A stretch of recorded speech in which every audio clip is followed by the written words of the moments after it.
مولانا محمد والی مولانا بارک وسلم۔ محمد بارک وسلم۔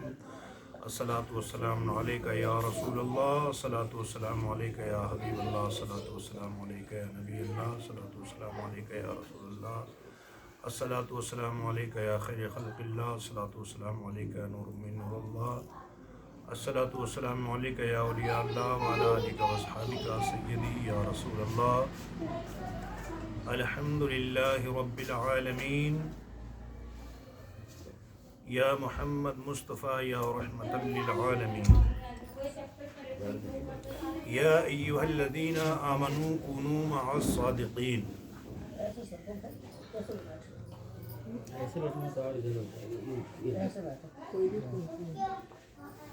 الحمد للہ، آج ہم حضرت ابو سعید پارسا چشتی صابری رحمۃ اللہ علیہ کا کچھ واقعہ بیان کرتے ہیں۔ جی ارشاد۔ حضرت ابو سعید پارسا گنگوہ شریف میں جن کا آستانہ ہے اور آپ کا ظاہری باطنی خاندان بھی موجود ہے، اور سلسلہ چشتیہ صابریہ کی ایک بہت بڑی عظیم ہستی ہیں۔ حضرت ابو سعید پارسا حضرت عبد القدوس گنگوہی کی اولاد میں سے ہیں، اور حضرت شیخ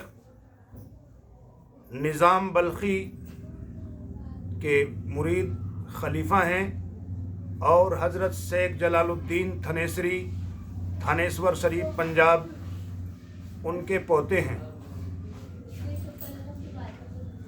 جس وقت حضرت نظام الدین سے آپ کی ملاقات ہوئی تو اس وقت آپ جو ہے نشے کی حالت میں چور تھے اور گنگو شریف کی گلیوں میں گھوم رہے تھے۔ سامنے سے جو ہے نظام الدین بلخی کی زیارت ہوئی۔ نظام الدین بلخی نے آپ کا استقبال کیا اور ادب کیا، جس طرح سے اپنے مرشد کا ادب کرتے تھے، کیونکہ بزرگوں نے کہا ہے با ادب با نصیب، بے ادب بے نصیب۔ تو وہ سارا واقعہ، سارا ماجرا جو ہے آپ نے اپنے گھر میں جا کے بیان کیا۔ تو اماں نے کہا کہ بیٹا، وہ نظام بلخی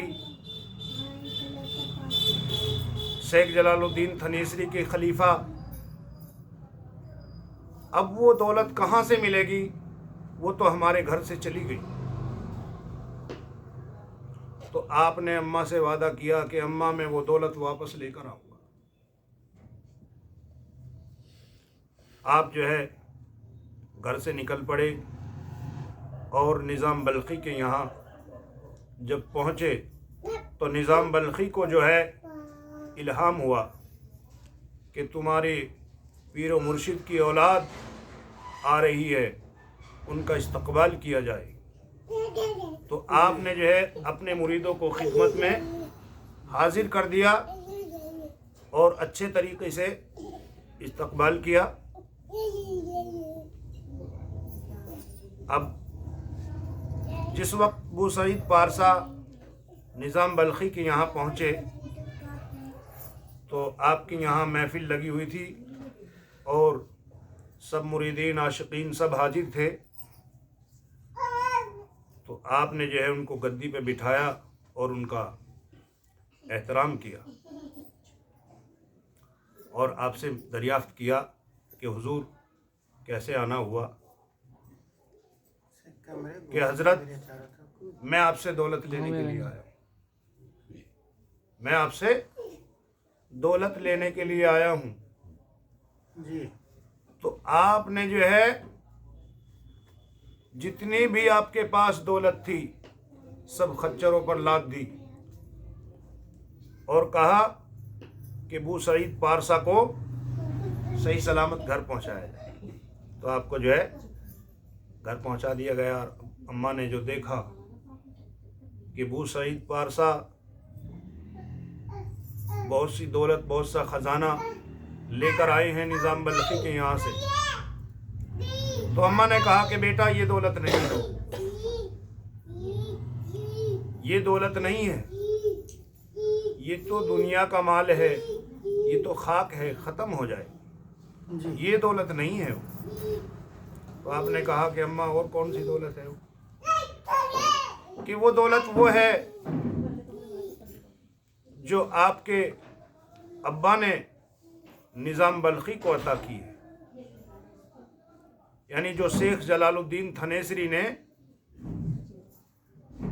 حضرت نظام بلخی کو دی ہے، وہ دولت، اس کی بات کر رہے ہیں جی اس دولت کی بات نہیں۔ تو وہ کون سی دولت تھی جو آپ کے گھر سے چلی گئی تھی؟ وہ جو آپ کے پیر و مرشد سے تبرکات ملے تھے، خلافت ملی تھی، گدی ملی تھی، وہ سب آپ نے جو ہے نظام بلخی کو عطا کر دی تھی۔ اپنا خلیفہ جانشین، اپنا گدی نشین آپ نے حضرت شیخ نظام الدین بلخی کو بنایا تھا، اور نظام الدین بلخی جو ہے اپنے دیش میں لے گئے اور وہاں دین کا کام کیا، سلسلے کا کام کیا اور سلسلہ پھیلایا۔ اب آپ جو ہے اماں سے وعدہ کر کے چل دی کہ اماں میں اب وہی دولت لے کر آؤں گا جو ہمارے گھر سے چلی گئی۔ جی اب جس وقت آپ پہنچے، نہ ہی تو آپ کا کوئی استقبال کیا گیا اور نہ ہی آپ سے کوئی بات کی گئی، صرف اتنا کہا کہ اب کیسے آئے ہو؟ کہ جی میں وہ دولت لینے آیا ہوں جو ہمارے بزرگوں نے آپ کو دی ہے۔ کہ اچھا، تو آپ جو ہے وہاں قدموں میں بیٹھ جائیے، جوتیوں میں بیٹھ جائیے۔ اب آپ جو ہے کافی مدت تک جو ہے وہیں پر رہے، کوئی توجہ نہیں۔ جب کافی مدت ہو گئی تو آپ کو جو ہے کہہ دیا کہ بیٹا جاؤ بھیک مانگ کے لاؤ، گدائی کر کے لاؤ۔ اب آپ کو جو ہے گدائی کے لیے شہر میں بھیج دیا گیا، اور آپ جو ہے گدائی کرنے کے لیے جب چلے تو بستی میں گھومے اور گھوم پھر کے جو ہے واپس آ گئے، کسی نے کچھ نہیں دیا۔ تو آ کے کہنے لگے کہ حضور مجھے تو کسی نے کچھ دیا ہی نہیں۔ آپ نے کہا کہ بیٹا آپ نے کسی کو کچھ کہا ہی نہیں، جب کچھ کہو گے جبھی تو کچھ ملے گا۔ کہ حضور کیا کہنا ہے؟ تو آپ نے کہا کہ یاد اللہ ہر دم اللہ، یاد اللہ ہر دم اللہ، کسی سے بھیک نہیں مانگنا، کسی سے بھیک نہیں مانگنا، بس یہ صدا پڑھتے ہوئے نکل جانا، یاد اللہ ہر دم اللہ۔ تو آپ جو ہے بستیوں میں نکل گئے، تو آپ کو جو ہے کسی نے جو ہے کچھ دیا، کسی نے کچھ دیا، تو تھوڑی دیر میں ہی آپ کو جو ہے بہت سی رقم اکٹھی ہو گئی اور راشن اکٹھا ہو گیا، تو واپس مرشد کی خدمت میں آ گئے اور پیش کر دیا تھا۔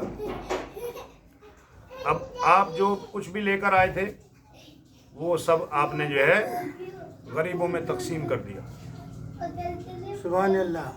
اس طریقے سے جو ہے آپ ایک مدت تک گدائی کرتے رہے اور آپ کے مرشد جو ہے وہ غریبوں میں تقسیم کرتے رہے۔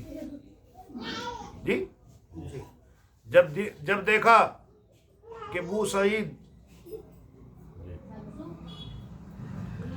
مرنا شروع ہو گیا، موت قبل ان تموت، مرنے سے پہلے نہ ہو تیرا فرمان۔ تو آپ نے جو ہے 2 کتے ایک ہی ساتھ میں باندھ دیا اور ایک ہی ساتھ میں باندھ دیا کہ ان کو جو ہے ٹٹی پیشاب کرا کے لاؤ، ان کو حاجت ہو رہی ہے۔ تو جب آپ ان کی حاجت پوری کرنے کے لیے چلے تو کتوں کو جو ہے شکار نظر آیا۔ اب شکار کے پیچھے جیسے کتے دوڑے تو ابو سعید پارسا جو ہے گھسٹتے ہوئے جا رہے ہیں، اور آپ کا جسم جو ہے زخمی ہو گیا، جسم سے خون جاری ہو گیا اور آپ جو ہے بے ہوش ہو گئے۔ جب آپ بے ہوش ہو گئے تو حضرت نظام الدین بلخی کو بشارت ہوئی کہ اے نظام، ہم نے تو تیرے ساتھ ایسا نہیں کیا جیسا تو ہماری اولاد کے ساتھ کر رہا ہے۔ تو آپ نے کہا کہ حضور، میں تو آپ کا ہوں، آپ میری چمڑی ادھیڑ دیتے، میرے ساتھ میں کچھ بھی کرتے، مجھے سب منظور ہے، لیکن یہ میرا ہے، اس پہ مجھے اختیار ہے، میں جو چاہوں وہ کروں، اور جس طریقے سے اس کو راہ راست پہ لگاؤں وہ میری ذمہ داری ہے، میرے اوپر آپ کی ذمہ داری تھی۔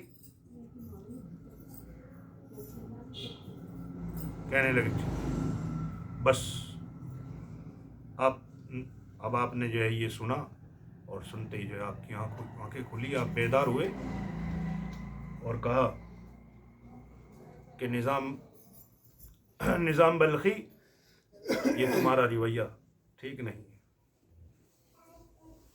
اب آپ نظام بلخی جو ہے اٹھے اور جنگل کی طرف دوڑے تو دیکھا کہ ابو سعید پارسا جو ہے بے ہوش ہو گئے اور کتے آپ کو گھسیٹ رہے ہیں، آپ کے جسم سے جو ہے خون چل رہا ہے، زخمی ہو گیا ہے۔ بس آپ نے جو ہے دیکھا تو آپ کو جو ہے سینے سے لگا لیا اور گود میں اٹھا کے اپنے گھر لے آئے، اور آپ نے جو ہے ایک مدت تک ابو سعید پارسا کی خدمت کی۔ جب آپ صحیح ہو گئے، تندرست ہو گئے، تو آپ نے جو ہے خرقہ خلافت اور گدی آپ کو دے دی، اور پھر کہا کہ اب آپ جو ہے واپس گھر چلے جاؤ، جو ہم تمہارے بزرگوں سے دولت لے کر آئے تھے وہ ہم نے واپس کر دی، اور اب آپ جا کر جو ہے سلسلے کا کام شروع کریں۔ تو جو سچوں کے ساتھ ہو جاتا ہے، جو صابروں کے ساتھ ہو جاتا ہے، اللہ اس کے ساتھ ہو جاتا ہے اور کامیابی مل جاتی ہے۔ مگر سب کام جو ہے ادب اور محبت سے ہوتا ہے۔ ہمارے مذہب دین محمدی کا جو اصول ہے، وہ سب سے بڑا عمل جو ہے وہ محبت کا ہے۔ جس کے اندر محبت آ گئی تو محبت پہلی سیڑھی ہے، اور محبت کی منزلیں جب شروع ہوگی تو عشق پیدا ہو جائے گا۔ جب عشق پیدا ہو جائے گا تو انشاءاللہ عشق کے اندر کرامات ہو جائے گی۔ بے شک جی، پہلے مرشد پہ کر اپنی ہستی فنا، عشق میں بھی کرامات ہو جائے گی، اولیاء کا کرم تجھ پہ ہو جائے گا اور نبی سے ملاقات ہو جائے گی۔ وآخر دعوانا والحمد للہ رب العالمین۔ سبحان اللہ وبحمدہ، سبحانک اللہم وبحمدک، ونشہد ان لا الہ الا انت، ونستغفرک ونتوب الیک۔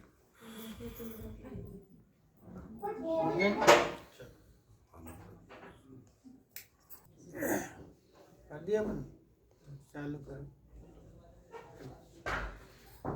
دیکھیں، ہمارے سرکار حافظ جی نواب علی نے حضرت نے بہت اچھا بیان کیا، اور جب پیر و مرشد کے گھر سے دولت وہ کہیں دوسری جگہ چلی جاتی ہے تو کتنی محنت اس کو لانے کے لیے کرنی پڑتی ہے۔ اس واقعے سے سبق ملتا ہے کہ جو بھی مطلب یہ ہے کہ پیر و مرشد کی کسی بھی بزرگ کی اولاد ہیں تو اگر وہ اس چیز کی قدر نہ کرتی ہیں تو اس کو واپس پانے کے لیے اتنی محنت کرنی پڑتی ہے کہ کسی کو تو پوری زندگی میں بھی وہ دولت دوبارہ سے واپسی نصیب نہیں ہوتی ہے جو ان کے گھر سے چلی جاتی ہے.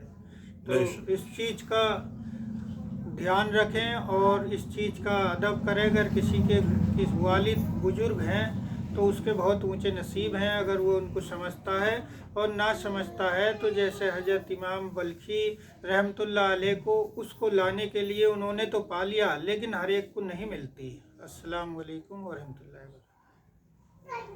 وہ نام لکھ لے ایک پینسل سے.